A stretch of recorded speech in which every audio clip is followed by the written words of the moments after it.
Rise of the Undead Legion Chapter 1, Hard Knocks. David Ruster looked over the filling station one last time, making sure all the equipment was locked and powered down for the night.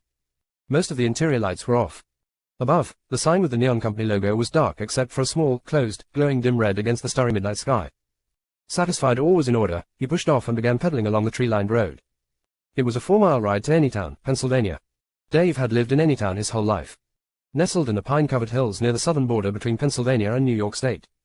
It was only a few hours' drive from New York City, not that Dave had ever been to the city. Dave pedaled methodically. At least it wasn't raining, and it was early summer so he didn't have to worry about snow. His mind worried at his problems like a manic hamster on an exercise wheel, and made about as much progress.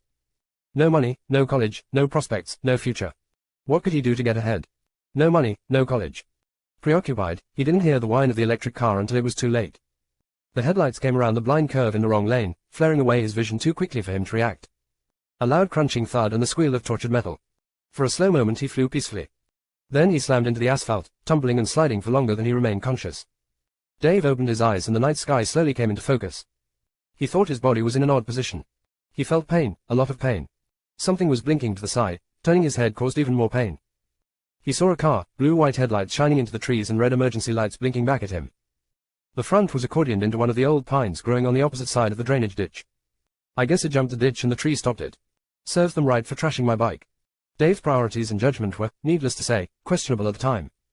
He continued watching, waiting for someone to get out so he could give them a piece of his mind. He probably wouldn't actually say anything, but he sure would think it of whoever was driving the car. A more pragmatic part of his brain worked on getting the phone out of his pocket and pressing the emergency call button. It took him a while because the fingers on one hand were mangled, broken and bloody. The side of his face felt like it was burning, and that set off more burning sensations in the back of his arm and shoulder all the way down to his thigh. His stomach was sore on one side, like the mother of all bruises, and whenever he moved razors in his hip stabbed at him and made grinding noises. There was also something pounding on the back of his skull. He kept watching the car. Where are they? Why aren't they getting out of the car? There were small flames coming from under the front of the car. But electric cars aren't flammable, usually.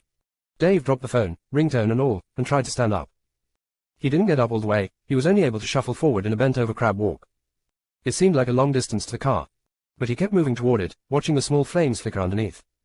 Occasionally he croaked, trying to yell to whoever was inside, getting angrier with every crab drag step. Wrecked my bike, burning, get out, ruined my shirt, now I only have 3, driving like maniacs, wrong lane, public road you know. Give you a, talking to. And you too. Finally he was at a wreck, the worst part was going down one side and then back up the other side of the ditch. Something was definitely not okay with his stomach. The windows were heavily tinted, the headlights were dimming which Dave took as a sign the battery array was screwed. It was on fire, so that made sense. Dave leaned against the driver's side and tried to look in, but couldn't see anything. He tried to open the door and of course the thing wouldn't open for him. Story of his life, who was he after all? Just a guy trying to make a life for. Trying to save someone in the car. Keep it together, bud, Dave reprimanded Dave in stern croaks. So tired, and miles to go before I rest. Pulling his multi-tool out he focused on the ends, looking for, there. A little stud sticking out from one end. Car, something especially for car window situations.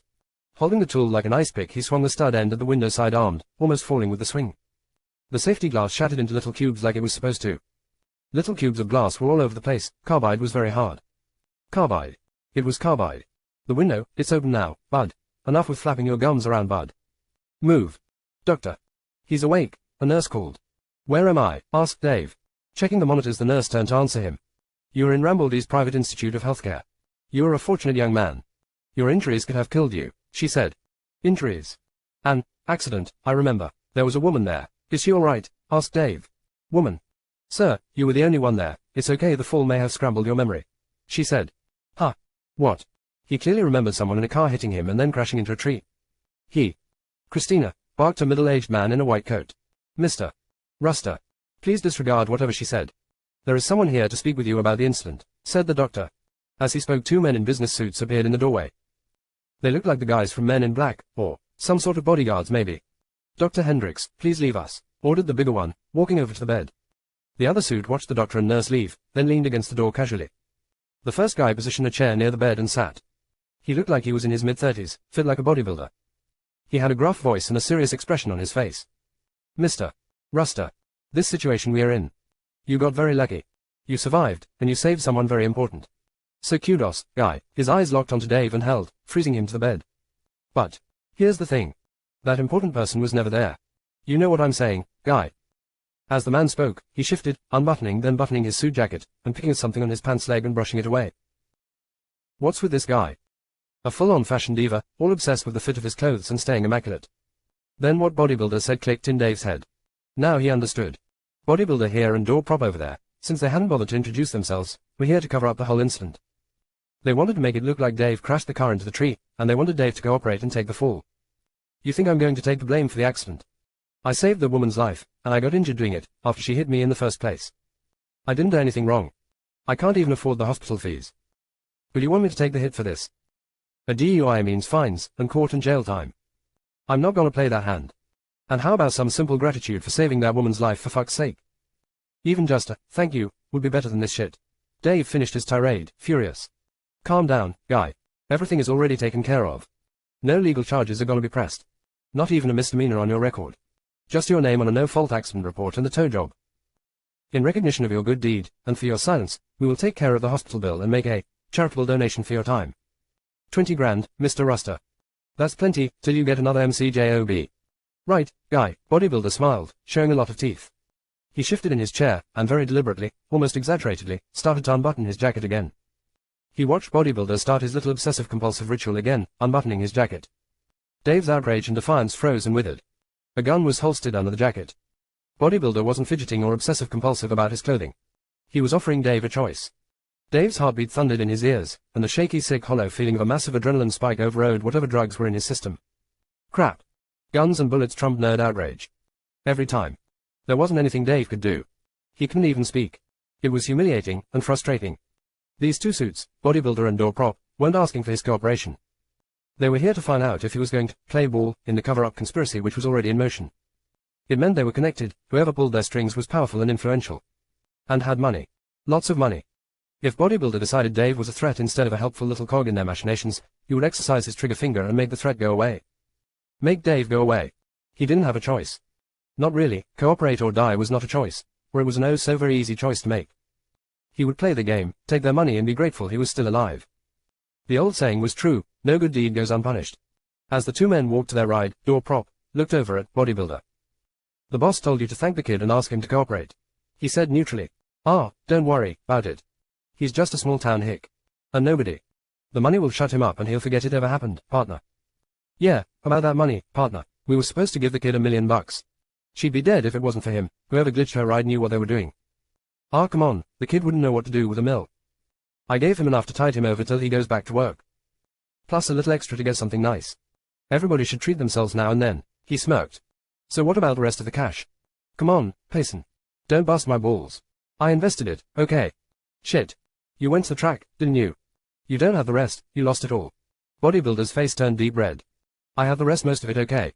Now, fucking back off of my shit, guy. A vein throbbed in his forehead. Christ. You gotta get some help, Bobby. If this shit fugas, it's all on you, understand me? Yeah. I told ya, the kid ain't gonna cause any problems.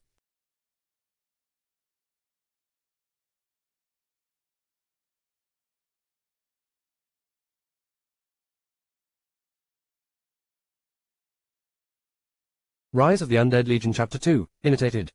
And so the days passed. Dave managed to leave the hospital and went back to his small town. However, his injuries were never healed, his leg and right hand were truly a mess right now. He would limp every time he tried to move and his right hand was unable to even properly hold a cup. Truth to be told, he became even more of a mess than he was before the incident.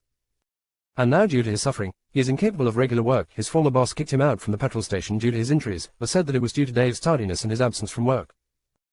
Dave could do nothing but sulk at the injustice that has happened to him. More so now that he has to rely on his left hand to do all sort of menial tasks, it was a torture. Thankfully, Dave was not without friends. Ralph, Dave's best friend, just came back to town and saw the condition of Dave. They met at a coffee shop and Ralph was shocked at the current condition of Dave. He then urged him to tell him of the reason for this, but Dave had to keep quiet, afraid of implementing his friend in his problems. He had to tell him how his injuries happened though. I fell down the cliff. It was nothing serious, Ralph, don't worry, said Dave. However, his tone betrayed his words. Truly Dave was depressed. Listen up, man.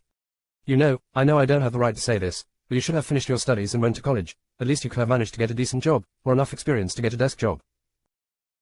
Working part-time or doing this kind of works have no future. He'll tell you what. Do you know about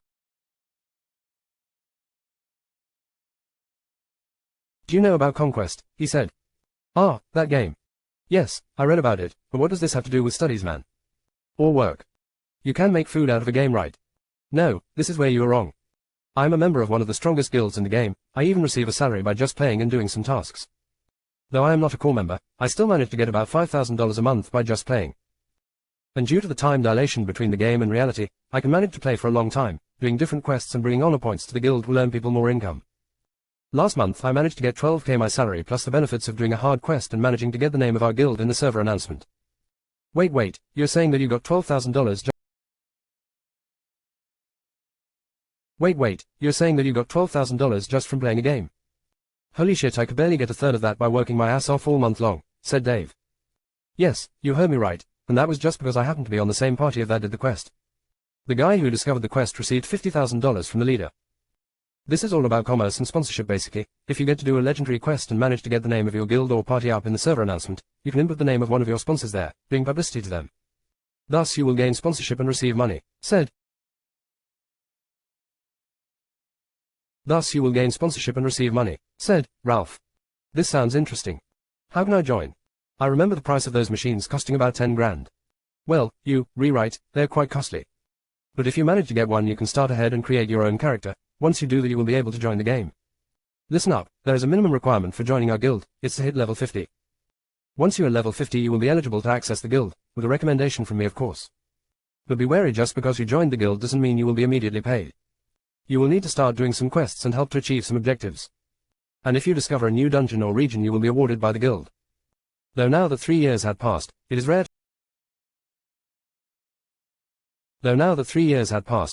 to find new zones or new dungeons. You will have to be lucky. So this means nothing. I will never be able to do anything. The game started 3 years ago, and by what I heard many bosses have been taken down, and many dungeons have been conquered. What would an insignificant person like me achieve? I better just stick with regular work. No. Who said that you need to do just quests? There is a contribution system in the guild. Each month, you can exchange your contribution points from the guild to money or gold coins. Oh, those contribution points are easy to come by I presume? Dave asked.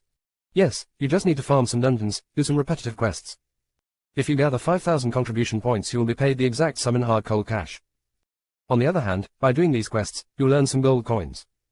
The exchange rate is 1-to-1, said Ralph. Oh, so 1 gold coins is $1, that is not bad, said Dave. That doesn't mean it is easy to get gold coins, however, it is also not hard.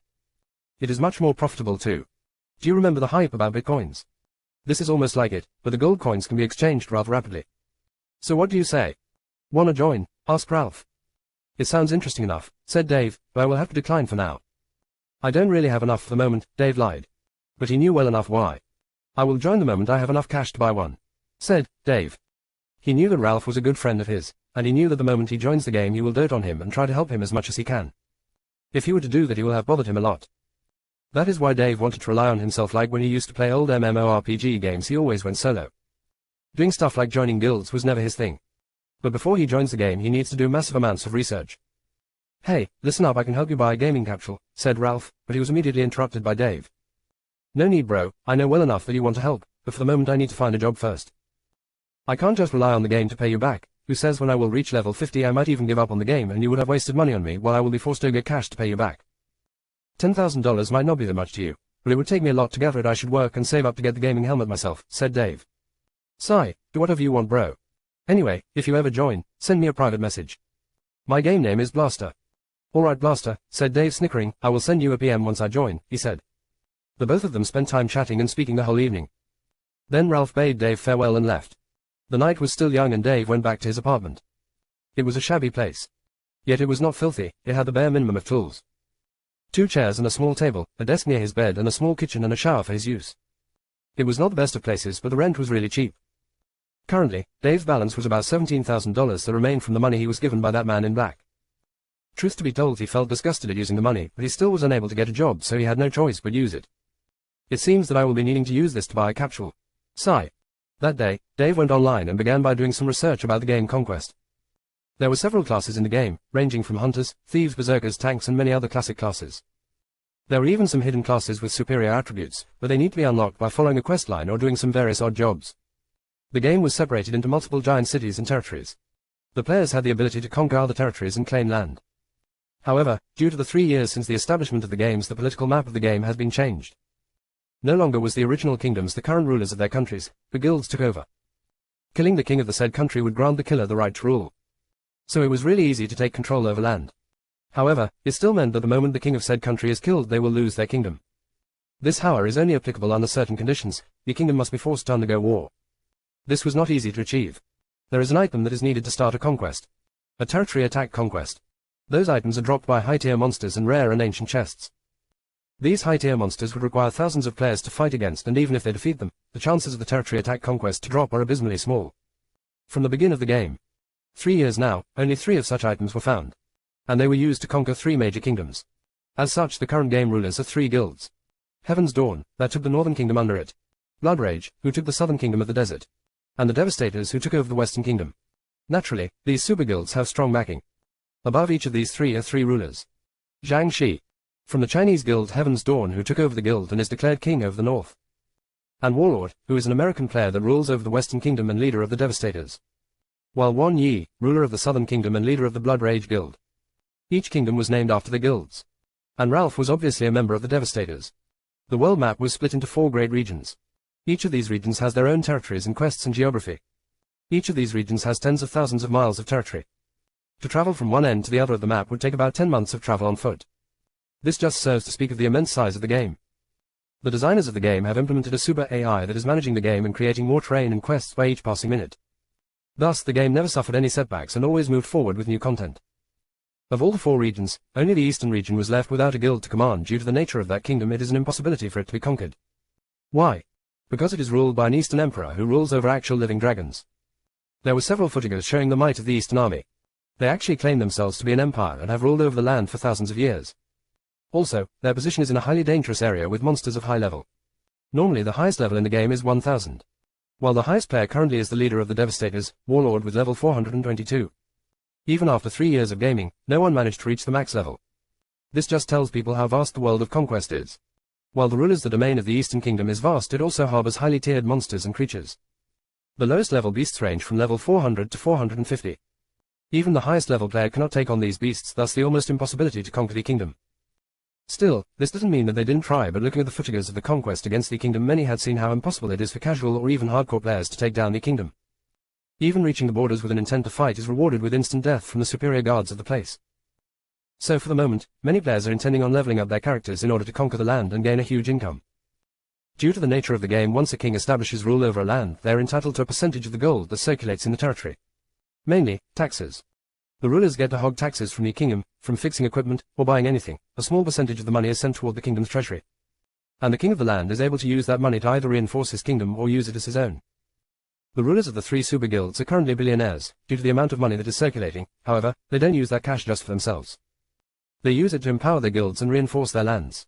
This way they will not fear the day when someone tries to take over the kingdom and take away their golden egg-laying goose. This is the basic idea of conquest. One must take over territories to gain power.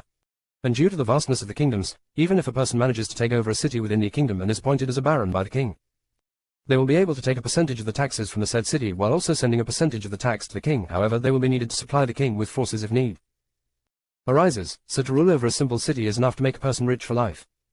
The game encourages people to conquer new lands and new dungeons. The person who conquers a new dungeon will be eligible to hold the dungeon for themselves and will be able to set a fee for everyone else to access the dungeon. This, of course, is another mean to get rich. However, most of the dungeons are owned by one of the 3 major guilds. Still, some players were lucky enough to gain access to some dungeons. Dungeons rights can also be sold, and many players who managed to conquer dungeons would sell these rights to one of the 3 guilds for a huge sum of the money. Basically, this game is about gaining power, financial power. Many companies are supporting the 3 major guilds for a share of the pie by giving financial support and organizing events to gain. After reading about this, Dave felt thrilled. If he were to own a small dungeon or conquer a dungeon, he might get rich by selling the dungeon right to any of the 3 major guilds. However, to do so he must first level up and go to uncharted territories. This is not easy, especially after knowing that others had about 3 years head start. This will be really hard, but if he is lucky enough, he might be able to turn this situation upside down. Dave then submitted a purchase order for the gaming capsule and waited for it to arrive. It took about 2 days for the gaming helmet to arrive, and in that time Dave did his homework on the game's mechanics and classes.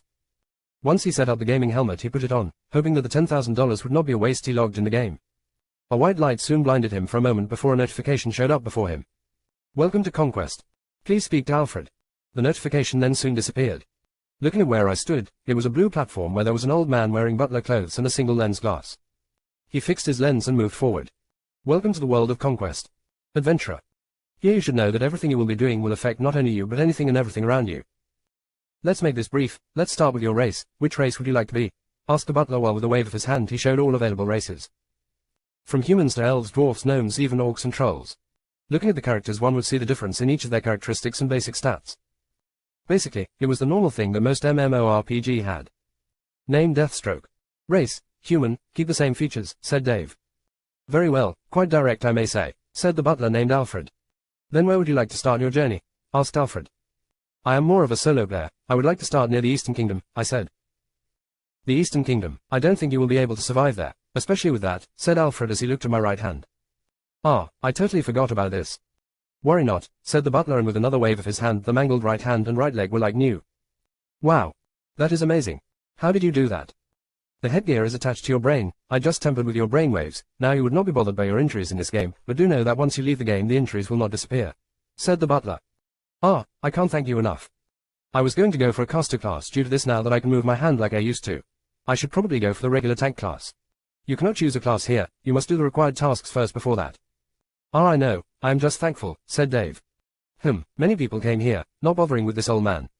They were eager to play the game while you were being courteous enough to thank an artificially made character. Artificial or not, it doesn't matter, you did right by me, I need to do right by you, thanking you is the least I could do. Well enough, still this doesn't mean I will give you any favors now, be on your way if you have nothing else to ask. No.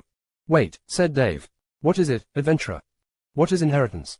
I never had the chance to study them, would you mind explaining some of them to me? Asked Dave. This is currently known knowledge, I can answer anything that has already been divulged to the public. Inheritance is powers given by the gods of this game, there are several inheritances throughout the game and to discover them is not easy. These inheritances are separated into tiers from S to ES being the strongest. For every class, there is one major inheritance that is given by the deity of the said class. Those are all unique inheritance and are given to only one person throughout the game. The Berserker class has the inheritance of the god of war. It gives immense power to the wielder and a lot of special sets of skills specialized for the class. However, for the moment all of the S-class inheritance of the known classes have been found and already owned.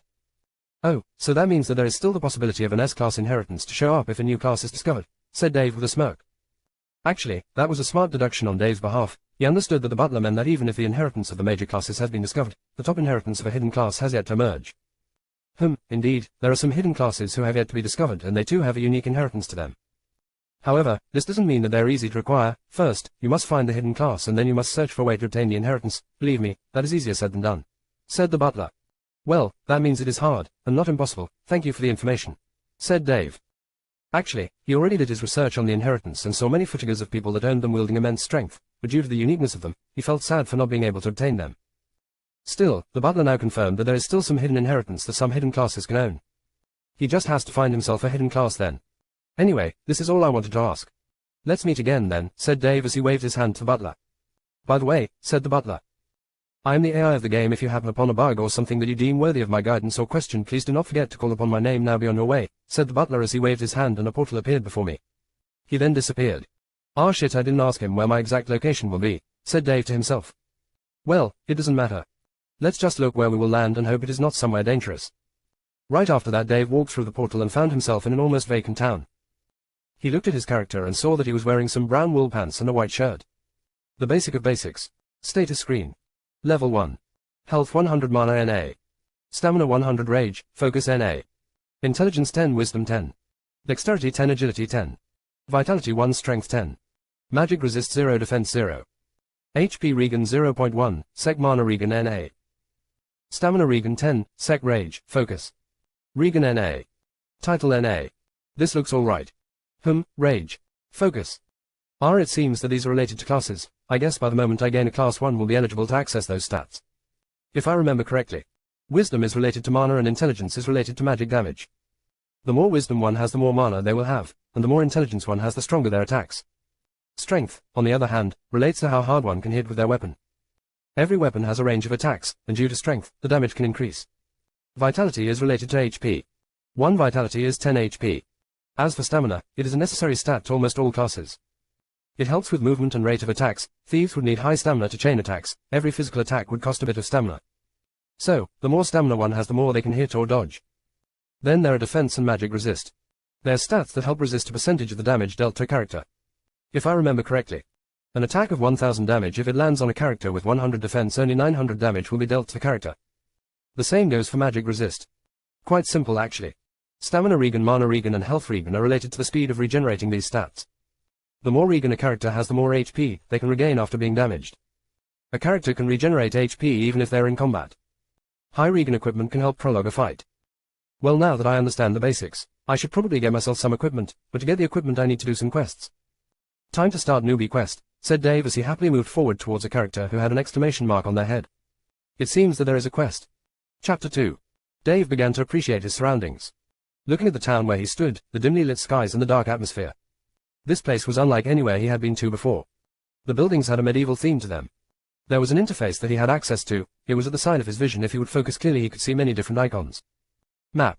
The first thing that interested him was to know where he is. Looking at the map from a third-person point of view, Dave understood that he was actually in the rims of the Eastern Kingdom, yet not in a populated place. This city or town was named Moria. It was an old town and was very small. There was even the number of population. About 300 people lived here without taking account the players. Still, it was strange that there were no players around. Dave began to think that this town was too far away from the main cities and not many players would want to venture this far, or at the very least that this place was of no interest to everyone else, thus the lack of other players. Right after he verified his location, he zoomed his view on the map to look at the town where he was.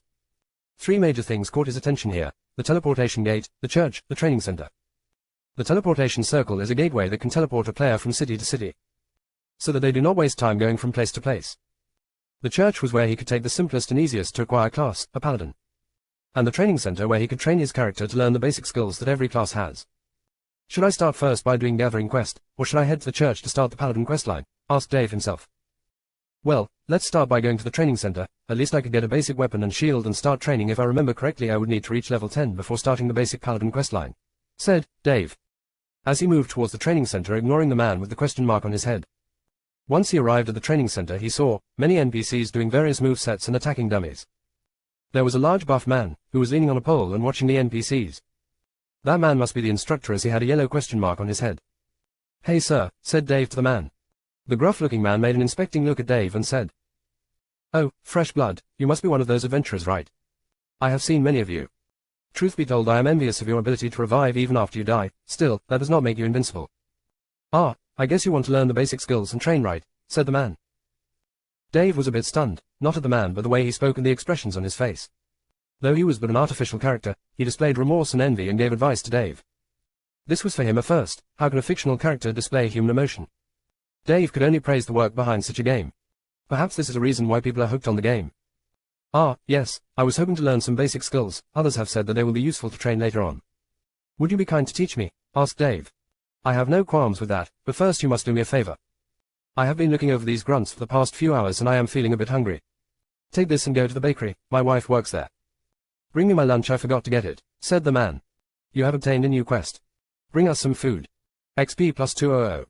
Bring the instructor Judah his lunch. Even an idiot can do this. Quest difficulty, nil.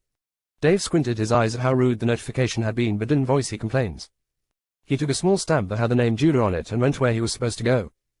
A new location was now clinging to his map and he understood that that was the bakery. It took him a couple of minutes to get there. Once he was there, a woman who had an exclamation mark on her head was there. She was the bakery shop owner. My lady, Mr. Judah had asked me to bring him his food, said Dave and brought forward the stamp. Oh, that idiot had forgotten to take his lunch. Here you go, give it to him while it is still hot. Quest update. Bring back the food to the instructor Judah. You have 3 minutes time limit or else the food will turn cold and your quest will fail. Are you going to fail this, are you? Again with the rude notification. Sigh. Dave took the food and it was instantly placed in his inventory. It was a small-looking pouch that said, Hot food. Simple. Once Dave got the food, he went straight towards the instructor. It didn't even take 30 seconds before he was there and gave the instructor the item he wanted. Oh, very well, it is still hot too. Thank you, lad. Quest cleared. Plus 200 XP. Time spent 33 seconds. Bonus reward plus 50 XP. Only then, Dave fully understood the meaning behind this idiotic quest. Any character that has an exclamation mark can give quests. The quests have scored on them, and the better one manages their time and quests under the conditions of the quests, the more can one earn by doing them. This was a simple quest that many must have done to familiarize themselves with the system. Dave was no exception. Looking at Dave's gauge bar, he understood that he just got a quarter of the needed XP to level up. Judah the instructor soon disappeared and after a minute or so, he appeared again. That was very satisfying. Anyway, kid, you wanted to learn the basic skills, right? You should know though, this is a training facility for warriors. If you want to learn magic you will need to go to the magic tower in this town, said the instructor as he pointed at a tower that was a bit far, but still within the small town. No, I wish to learn the way of the sword, said Dave. Then you came to the right place. However, you need some strength before you can carry a weapon. You still lack strength. Let me tell you, you see those weights there? Start by picking them up. Once you gained at least 15 strength, then you can start by training with the sword, said the instructor. Ah, so you can gain strength by lifting weights, said Dave. Well, what do you think? If there is another way to do that then please tell me, said the man with a laugh. This actually made Dave sound like an idiot. These NPCs did not have the same view over the game as Dave did. They see weapons as weapons no matter the tier. They only gain strength and power by training. Okay, I will start then. Dave then went towards a corner of the courtyard where there was a lot of weights spread across the ground. Starting with the 10-pound weights he grabbed each of them. Inspecting them gave Dave an idea about them. Lifting weights, 10 pounds. Training for 1 hour equals +1 strength. Capped at +5 strength. Limited under 15 strength. 5 stamina, lift. Oh, this was interesting. Dave then looked at another one. Lifting weights, 20 pounds. Training for 1 hour equals +1 strength. Capped at +5 strength. Limited under 20 strength. 25 stamina, lift. He then understood. There was a way to gain strength, but he will need to grind. Looking at the number of weights, he understood that he could train with all of them all the way to weights that had +500 pounds. Normally that would be difficult for anyone to carry, but this was just a game. Calculating the total amount of strength he could gain, he understood that once he trains with every tier of weights here in the courtyard he will gain +100 strength. However, there was a problem with this. If he were to calculate the time needed for him to reach such strength, it would take him at least 5 hours training per tier. Looking at the 20 tiers of weights, he calculated that it would need him about 100 hours to train all the way to +100 strength, with 1 strength per hour. This will be an arduous task however, that was under typical circumstances. Because not only would he be lifting weights, he will be spending a lot of stamina to use them. So he will need to grind up not only his strength but also his stamina. So it might take much longer than just 10 hours, especially at how much the stamina consumptions reach once he looked at the heavier weights. The last weight needed at least 250 stamina, lift. Something that he didn't even have. But thankfully Dave understood that there was a ratio where the game worked with. A basic strength of stamina conversion. The more strength one has, the lesser the needed stamina to do a job. Therefore, when Dave reaches high levels of stamina, the weight that now looks like it needs 250 stamina, lift would probably be about 100 stamina per lift. Still, that was too much, and it would take him a lot just to do so. There was also the lifting animation. The character needs not to bother with manually lifting the weights, he could just let the animation do the job for him. It is capped under a certain amount of lifts per hour. Mr. Instructor, said Dave, as he came back to ask the instructor about something that was bothering him. What is it? Asked the instructor. How does one train their stamina? Asked Dave. Stamina is easy to train. Not only would weightlifting increases our stamina. You can also try jogging around. It will help greatly with increasing your stamina, said the instructor. Oh, that is interesting, said Dave. So running and weightlifting can increase stamina. This sounds logical, but what if I do both then? Dave then picked the lightest of weights and began lifting them. Indeed, he entered an animation where he didn't need to do anything but watch his character lifting the weights. Still, he willed himself to move and the animation was cancelled. He then started to manually lift the weights. Not only that, he also began to jog around the courtyard while lifting the small weights on both of his hands. This was an experiment. If the character was to gain strength while manually lifting and manually jogging, it should be much simpler and time efficient than to train lifting weights for an hour then do some jogging afterward. However, what Dave did not account for was the stamina consumption. Normal jogging would consume about 1 stamina per second, while weightlifting would consume 5 per second. In total, Dave was spending 6 stamina per second. In addition, in doing so he could only train continuously for about 16 seconds before his stamina is fully depleted, then he will have to wait for 10 seconds before he would proceed again. His stamina regen was 1 per second. Dave kept on doing this until an unexpected result showed up. It barely was 30 minutes before results were already apparent. You have gained +1 strength. You have gained +1 stamina. Surprisingly so, manual training was much faster than automatic lifting. This way Dave was sure that he could manage to finish the whole training in at least 50 hours instead of the 100 hours total that he calculated before. He also went to the largest weight and confirmed that now that he gained +1 strength, the total stamina needed for him to carry the +50 pound weight was now only 240 stamina, lift. It seems that the weight to stamina conversion was 1 strength can decrease the stamina consumption per 10. However, there was no change to the needed stamina for lifting the smaller weights. Normally it should not cost anything to lift the 10-pound weight due to his increase in strength. However, it seems that there is a minimal stamina value that no matter how strong one is, they cannot help but spend stamina to lift. So the more strength one has, the easier it is to lift heavy weights. However, for light weights, there should be a minimum value that cannot be avoided. Dave continued on with the routine. It was actually interesting first, for the few hours that Dave saw his stamina and strength slowly climbing. However, after almost 8 hours, Dave began to feel bored. Extremely so. A man cannot help but feel bored doing the same thing for hours to no end. Still, he kept on. Why? Because he had a very slow start. Many people started before him. And compared to them he is far behind. If he could manage to get his fundamentals high enough, he would be able to make a difference later on in the game. Dave had logged out and did more research on this topic, then he understood something. Thankfully he didn't level up to level 2 like many did before they understood that for every level you reach, the weightlifting training is decreased by half. So for a level 1, if they do the full weightlifting training they can gain 100 strength by the end. But if one levels up to level 2, they will be capped at 50 strength. This was a huge setback. Dave then understood that not only strength but even intelligence and wisdom can increase. He was not the first to discover this, there were many others that found out about this and did this. They trained for hours and hours and managed to get at least 100 in the element of their choice before they would try to level up. Once they had reached the cap for beginner training, they would no longer be able to increase their stats by normal means. They will only be able to do so using equipment or stats from leveling up. This was foundation building. If a player is not dedicated enough, they will not be able to benefit from this small bonus. Dave then made sure that after he takes his meal and a bath, he would continue on doing the training until he caps the strength training level without leveling up. Thanks to the time dilation between the game and reality, it was possible to spend 3 days in the game for only 1 day in real life. However, humans need food and sleep, otherwise they will not be able to function properly. Thus Dave could only dedicate 16 hours from his day to the game. 7 hours for his sleep and 1 hour for his meals, spread out through the day. Dave logged back in the game and continued with his grinding session. It was boring, however, it had a great importance to him. Dave discovered something when he was training. He could also train his agility. By doing the weightlifting session, he was skipping trying to maximize his training and was met with a surprising result. You have gained +1 agility. It seems that training made him earn more agility. It was free stats, so he didn't bother and kept on doing his thing, mixing weightlifting with punches, and even doing squats. You have gained +1 dexterity. Amazingly so, he could also train his dexterity. Dave did not bother with these stats at first. His aim was to increase his strength and stamina. He wanted to become a paladin, and their basic stats were revolved around strength, stamina, and intelligence. However, dexterity and agility never hurt. Dexterity would increase the reaction time of a person. They can even dodge attacks, while agility could increase their speed and attack speed. Both of them are stats that are not harmful to any class. They might even be bonuses.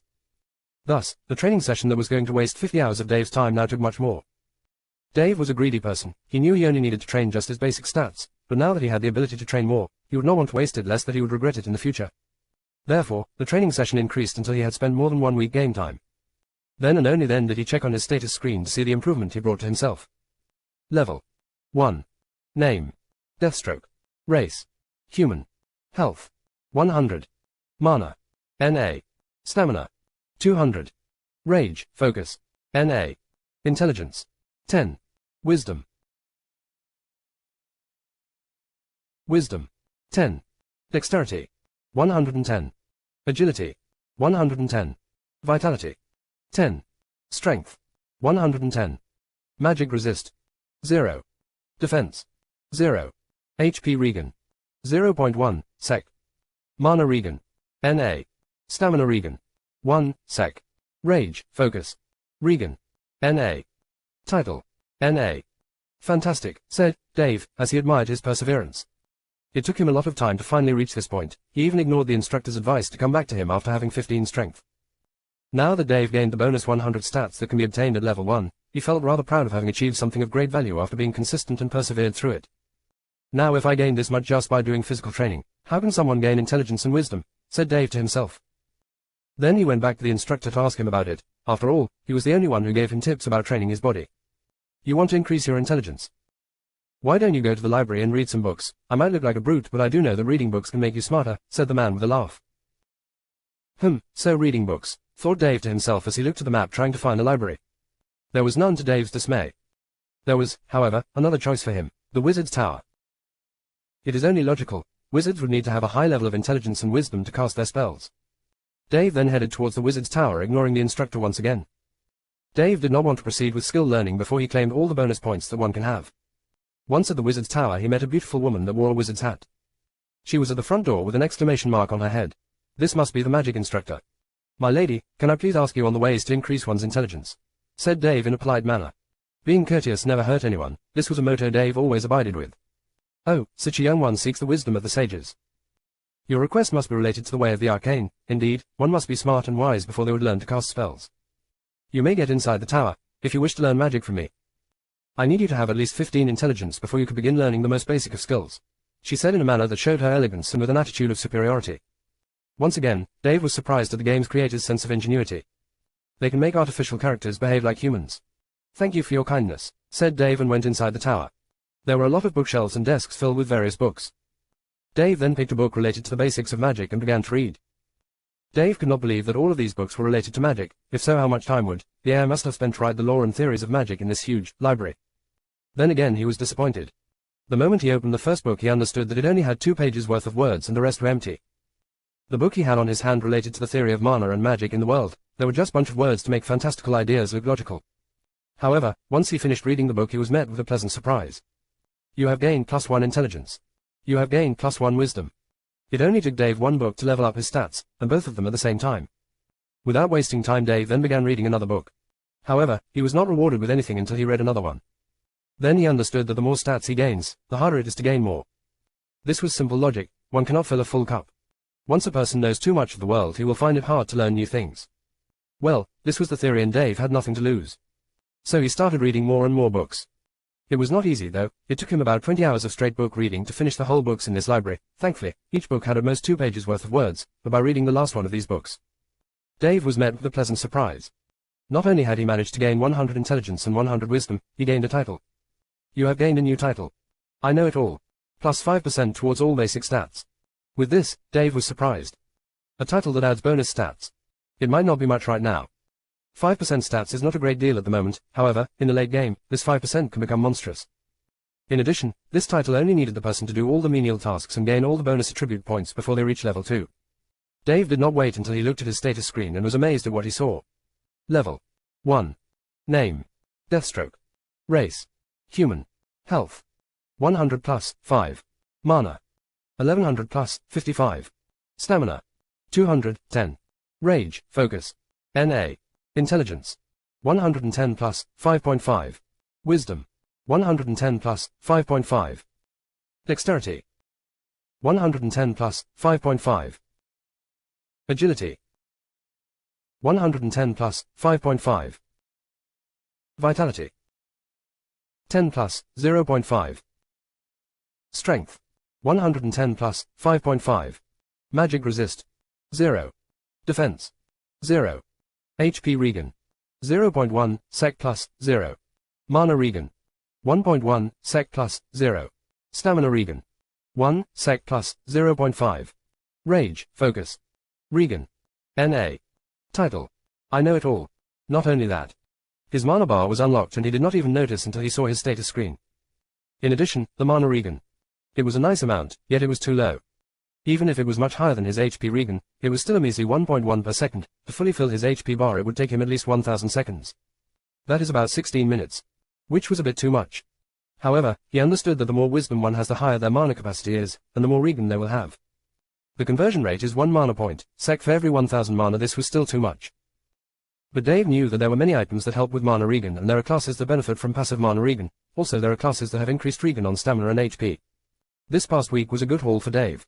Once he finished his reading, he headed back to Judah the instructor. He was going to start learning his new basic skills.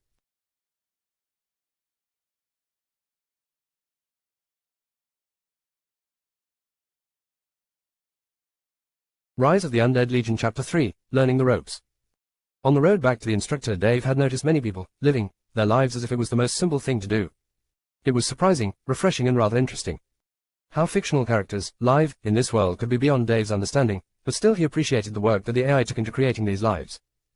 It was like a god creating a world filled with miracles. Something, even if it was but fictional, it was still for Dave, praiseworthy. Looking at his right hand and right leg. He totally forgot about them being mangled, how the AI could even manage to modify his brainwaves so that it makes him feel that he was uninjured. That was another revitalizing thing for Dave. This was something he really was thankful for. He never believed that he would get his disability healed. However, this world, he can move, lift, and even fight using his body as if he was never hurt at all. Truth to be told, if Dave had known that this game would give him a temporary respite from the world, and give him a chance to become normal and whole again, he would have jumped at the opportunity to play the game before Ralph would even mention it for him. However, nothing was lost. He had a long future ahead of him. and with the $7,000 remaining in his bank account he could spare some time to build up his character's foundations and then fully focus on how to gather as much money he can. After all, this was a stunt he had to succeed in achieving. Otherwise, Dave's future would look grim. As a young man without proper and full education, nor a fully functioning body anymore. This was his only way to make his future, or at least the only way he knows of. Dave was not a stupid person, number. Far from it. Though he never finished his studies, he always had a book in his hands. It was the year 2069, and many would only use smart tablets and holographic cards to read data. But Dave always loved the texture and smell of books, especially the old ones, thus he developed a habit to read and do research. Whenever he had time at the petrol station he used to work in a book will always be under the counter. Every time he jumped jobs he would always bring his stack of books and read them. Especially in fantasy books. So this world of conquest was both a blessing for him to truly live in the world of fantasy, and to achieve a future doing something he actually liked. Dave took on the attempt to better his life, unlike casual players or even hardcore players. Dave was betting his life. And a man who is betting his life can only face one difficulty. And that is to challenge himself to become better. And thus Dave was filled with both pride, perseverance, and hope. I hope to make something out of nothing. Once before the instructor, he asked him, I have reached the required strength, can I now wield a weapon? And learn skills? Oh, let me have a look, said the instructor as he began scanning all of Dave's avatar. Oh, impressive. You have grown strong. Very well. Take this, said the instructor as he gave Dave a metallic short sword. Category, weapon. Basic iron short sword. A short sword used for training, not much of an actual weapon, but at least it is sharp enough to slaughter some chicken. Damage 15 to 20. Requirements 15 strength. 10 agility. Level 1. Bonus stats none. Scaling, Class E, Strength, E, Dexterity. Class. Common weapon. Oh, a basic sword, what is this scaling thing? Asked Dave. The scaling of a weapon is related to the weapon's damage output or defense output. Mainly there are several scaling categories of a weapon, ranging from E as the lowest to SSS as the best. An E-scaling weapon is factored by the related stat it is linked to. This is the diagram of scaling you will understand once you read through it. Scale modifier stat weapon damage finalized damage over 0 defense. E 0.25 100, 15, 25, 100 plus 25 plus 15 to 25 equals 140 to 150 dmg. D 0.5 100, 15, 25, 100 plus 50 plus 15 to 25 equals 165 to 175 dmg. C 0.75 100, 15, 25, 100 plus 75 plus 15 to 25 equals 190 to 200 dmg. A1, 100, 15, 25 100 plus 15 to 25 equals 215 to 225 dmg. S1.25 100, 15, 25 125 plus 100 plus 15 to 25 equals 240 to 250. SS 1.5 100, 15, 25 150 plus 100 plus 15 to 25 equals 265 to 275. SSS2, 100, 15, 25 200 plus 100 plus 15 to 25 equals 315 to 325. Oh, this is more like it. So the higher the scaler on a weapon the more damage output. And looking at the basic iron sword, it has two scaling stats. I think it would take from the two stats. Looking at the diagram Dave made some mental calculation and understood that with his current stats he could deal from 280 to 300 damage with the basic sword. Looking at his measly 100 HP, that amount of damage was ridiculous. However, once he took notice of an interesting thing in the diagram he could not help but ask. It says here that defense value is 0, how can defense affect the damage output? Oh, before I speak of that I need to explain about the defense first. There are 4 kinds of damage modifiers. Here take a look. Defense type value weapon damage result after defense. Magic absorption 100,280 to 300,180 to 200. Damage nullification 100,280 to 300,180 to 200. Immunity 40% 280 to 300,112 to 120. Oh, there are so many, could you explain it to me though? Why are there 3 types of defense reduction values? Said Dave. Let me explain. The 3 types of defense are related to each other. You can find a shield that has 1, 2 or even 3 types of defense, and immunity is the best of the 3. In addition, it is the first that is influenced by damage, but still, the maximum a person can have is 40% damage immunity and it is the first to be factored from the 3. Let me explain it further, said the instructor as he explained in a manner akin to a teacher. If you would deal 1000 damage, a shield with 40% immunity will only let you deal 600 damage. Make note that immunity works both for magic and physical defense. Then what if the shield has 40% immunity and 100 magic absorption, which is the second factored value of defense types after immunity? Then you will only receive 500 damage. Lastly, damage nullification, which is the last to be factored and is the most common on all types of shields and armors. If it has 100, you will deal a maximum amount of 400 damage to your target. Oh, interesting, so the best type of defense is immunity. Then the damage will have to undergo several layers of defense to deal a finalized damage value, said Dave in understanding. He also understood why the damage reductions are organized in such way. In the end, Dave understood that for a tank class, they will need both magic absorption and damage nullification to be a good tank. There are several weapons that deal both magical and physical damage. If Dave only focused on one aspect, he might end up dead. However, to have 40% immunity will help him greatly. There are even ways to penetrate the defense. Some weapons have those, and they can deal damage even under heavy defenses, but still they will not be affected by damage immunity. They will only penetrate through defense nullification value or magic absorption values, and the weapon will still have its damage reduced under the damage immunity, said the instructor. Alright, that session was interesting enough, said Dave. It will take some time to ponder over it. Thank you for your guidance. He added before finishing with, now, can I learn some of your basic skills? Asked Dave. Yes, it has been long since anyone had asked me about the properties of weapons and the stats that everyone holds. Now let us begin. Grab your weapon and mimic this move, said the instructor as he took a wooden sword and slashed vertically to the ground. Though the sword was made of wood, it managed to crack the concrete ground with a single strike. Dave then mimicked his skill and achieved similar results. It was strange, how could a sword damage the earth this much? Congratulations. You have unlocked your Rage bar. Rage enables a character to use skills related to sword-wielding classes. Congratulations. You have gained a new skill. Destructive Smash. Skill. Destructive Smash. Skill level Armature, 1. Damage, affects 50% weapon damage. Stuns target for 1 second. Rarity Common, E. Cost 50 stamina. Cooldown 1 minute.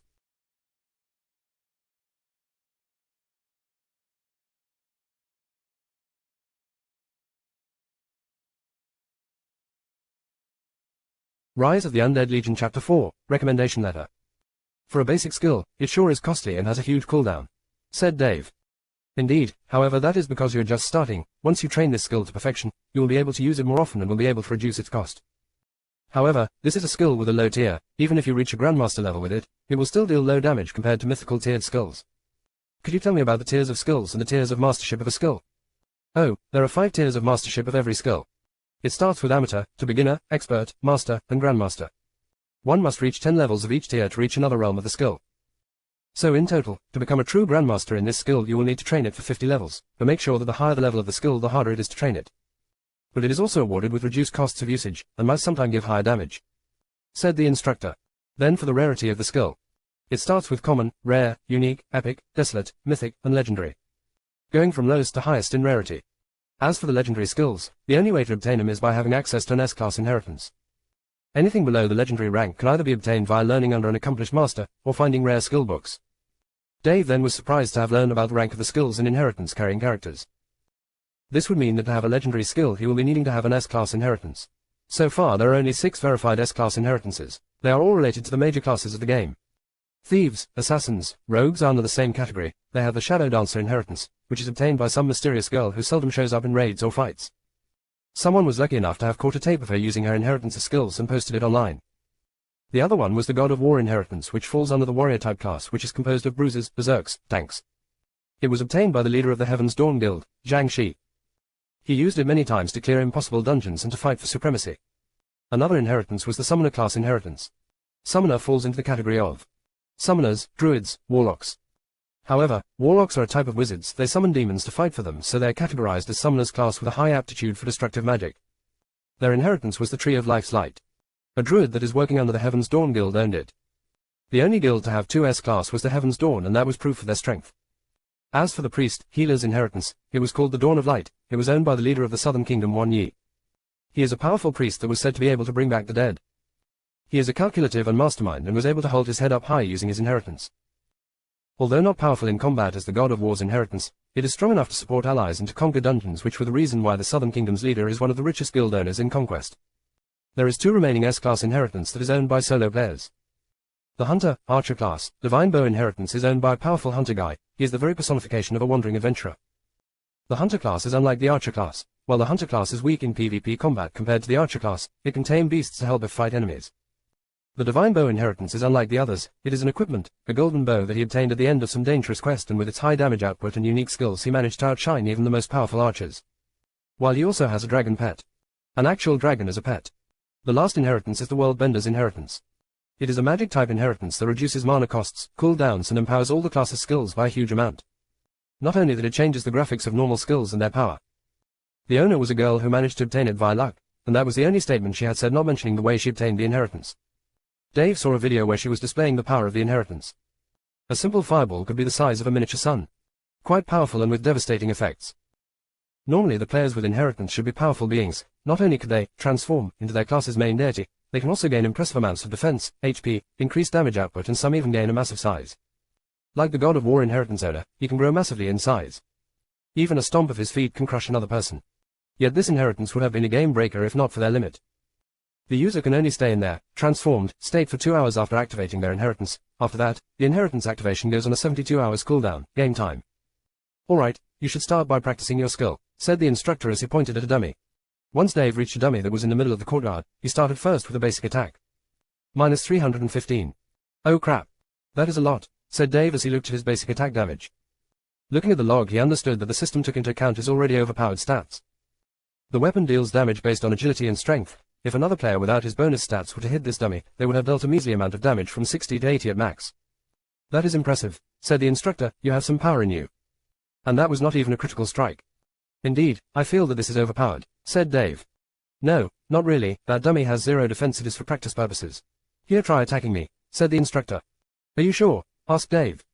Yes, just give it a shot, don't hold back, he said with a smirk. The NPC's name was still Greed. Attacking NPCs would make them hostile in some cases, but the system gave the players a 3-strike limit towards attacking NPC. The first strike will be ignored by the NPC.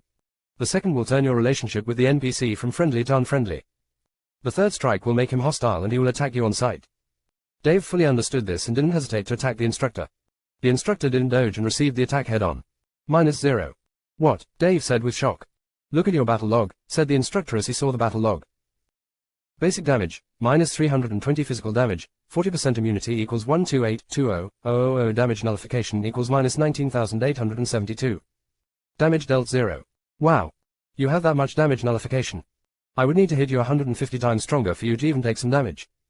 Indeed, but worry not, once you get some more powerful equipment you will be able to deal damage. But be worry, I am not the strongest person in this world, you have a long way to go to reach the top. Thank you for your guidance, said Dave. Well, keep on practicing your skill, said the instructor. Oh, by the way, where can I start the Paladin class quest? Asked Dave. Paladin. Oh, Paladins are powerful entities, they are a mixture of warrior and priest class. You can get the class quest by going to the church nearby. I will give you a recommendation letter once you finish your training, I can see that you have a bright future ahead of you. Paladin serves the kingdom against all vile and foul things, that is a noble cause, said the instructor as he left the courtyard leaving Dave to do his thing. Which is to grind his skill. The skills that a character learns are based on a percentage of their weapon damage. As he saw that his basic damage was between 300 to 320. He would at most deal 150 to 160 damage with the skill, however, he can also stun a target. Probably once the skill levels up its damage will increase slowly and the cooldown of it will become less for him to use it more often. What was amazing was that a character can deal as much damage as their bodies can manage. This is crucial, for that if he wishes to deal damage, he will both need to be able to attack rapidly with his weapons and be strong enough, dexterous enough and agile enough to dodge and attack at the same time. Dave used to do morning practice and jogs every morning, however with his current disability, he was unable to do so anymore. But now, in this game, he is only limited by his mindset, not his body. If he can force his mind to think faster, act faster, then he might be able to attack faster and dodge faster. A person is not limited within the game by their bodies, even fat people in real life can be as agile as a cat within the game, only their mindset needs to be able to adapt to their new body. And thus Dave began attacking the dummy with a flurry of strikes and an amazing vigor. Soon enough, his stamina was depleted. It seems that even regular attacks are limited to a person's mindset and their character's stamina. Every attack consumes a portion of stamina, and without stamina, a player cannot move or dodge, therefore one must be able to micromanage their stamina, to be able to attack and defend themselves. Going berserk is idiotic, a person might be able to deal a lot of damage but without sufficient stamina to sustain themselves they will end up dead. Another thing is, the rage bar is fixed at 100, and cannot be increased, at least not normally. There are some weapons that add a small portion of rage points. And they are really rare. Rage can steadily increase with each attack or damage taken. And it increases over time if one enters combat state. A warrior class needs not mana to cast their skills, but they need rage points and stamina. Even if their skills are not on cooldown without sufficient rage points they can't cast any warrior skills. Which is quite inconvenient. Unlike mages and priests, as long as they have enough mana and their skills are off cooldown, they can attack without regard. And thus, Dave began his practice trying to level up his skill. It seems that once his skill reaches level 2 beginner, he will be able to go to the church to get his paladin class. Now with a clear objective, Dave began hammering on the poor practice dummy.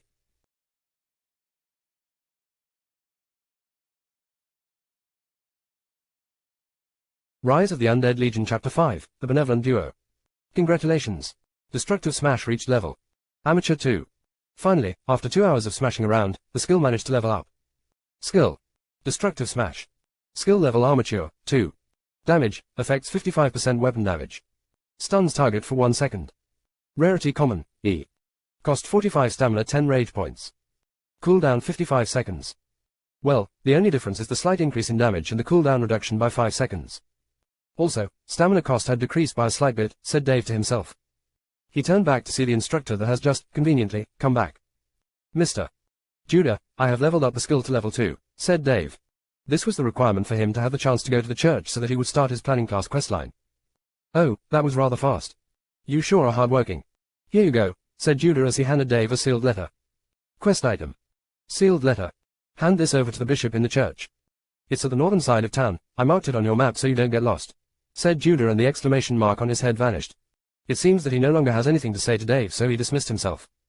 Dave then took a look at his map and found out that the church was not that far from where he was. He then headed north of the town and managed to find a small church that had a couple of guards on its front door. Halt, where are you headed, young man? Said one of the guards. The both of them had green names, so they were friendly, but it seems to Dave that they were programmed to do their job properly as guards. Looking at Dave, who didn't have the attire of a church's believer, they had to ask questions. I need to meet with the bishop. I have a sealed letter from Master Judah that I need to hand it to him personally, said Dave calmly. Ah, a letter from Master Judah. So you're one of the new recruits. All right, you may get in, said the guard and gave way for Dave. Once inside the church, he noticed that it was similar to the Orthodox churches of the Christian religion. Dave was not much of a believer, but he went to church several times, mainly to donate some of his hard-earned money. There was a man wearing red ceremonial gowns. A look of piety was showing on his face and a blue exclamation mark was on his head. Once Dave got in range, the man looked up and with a pious look he opened both his arms and spoke in a manner worthy of a saint. Welcome, young one, to the Church of the God of Justice, said the man. Thank you for receiving me, Your Excellency, said Dave. Without wait he added, I have been sent by Master Judah, and I wish to serve the church in becoming one of its shields, said Dave. This was the dialogue needed for him to say, I initiate the quest. Oh, a young man like you wishes to serve the Holy Church. You have the heart of a good and benevolent person. But just the heat cannot defend the people. You need to prove your strength first to make people follow the teachings of gods, said the man. This is a letter from Master Judah. He asked me to deliver it to you as proof of my strength, said Dave, as he handed the letter. It instantly disappeared from Dave's inventory. The old man took the letter and began to read it. His expressions changed a bit, then he smiled before saying, Master Judah is a powerful warrior, and in this letter, he praised your hard-working ability. Indeed, if this is true, then you are worthy of joining the church's ranks. But before that, you will need to prove your worth. This is your first task. Deep within the wilderness that is positioned at the southern part of town, you will find an ancient tomb. It is filled with powerful creatures of the dead. Some of them are strong enough that they could topple kingdoms, but they are sealed within the perimeters of an ancient tomb. Your task is to reduce the numbers of the less powerful creatures so that when the army of God is established they could take on the dangers within the desolate tomb. Class Quest. Defeat 25 skeleton soldiers. Quest Difficulty A. Dave was surprised to discover that the difficulty of his first-class quest is so high. Why would this be the case? Looking at your current level, this place is a bit too powerful for you. You should probably gain more strength and level up before you could start this task, said the bishop, confirming Dave's worries.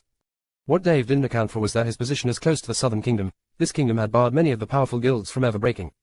And it was to be understood. This place is mainly a high-level area, while Dave is only level 1.